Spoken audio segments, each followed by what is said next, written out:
Welcome back to Ramya talks official. క్రికెటర్తో లవ్లో ఉన్న మృణాల్ మొత్తానికి క్లారిటీ ఇచ్చిన ముద్దుగుమ్మ. అసలేం జరిగిందో మనం ఈ వీడియోలో తెలుసుకుందాం. సినిమా తారలు, స్టార్ క్రికెటర్ల మధ్య ప్రేమ వ్యవహారాలు నడుస్తున్నాయంటూ వార్తలు నిత్యం వినిపిస్తూనే ఉంటాయి. తాజాగా బాలీవుడ్ నటి మృణాల్ ఠాకూర్ టీమిండియా క్రికెటర్ శ్రేయస్ అయ్యర్తో ప్రేమలో ఉన్నారనే గాసిప్ ఒకటి మొదలైంది.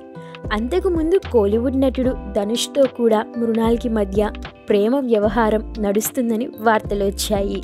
ఈ ప్రచారాలన్నిటిపైన మృణాల్ ఠాకూర్ స్పష్టతనిచ్చారు. ధనుష్ తనకు కేవలం మంచి స్నేహితుడు, వెల్విషర్ అని మృణాల్ గతంలోనే స్పష్టం చేశారు.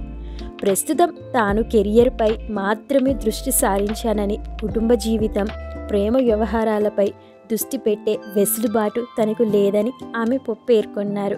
మొత్తానికి వాళ్ళిద్దరి మధ్యలో లవ్ లేదని క్లారిటీ ఇచ్చారు మృణాల్ ఠాకూర్. ఈ వీడియో నచ్చితే లైక్ చేయండి, సబ్స్క్రైబ్ చేయండి.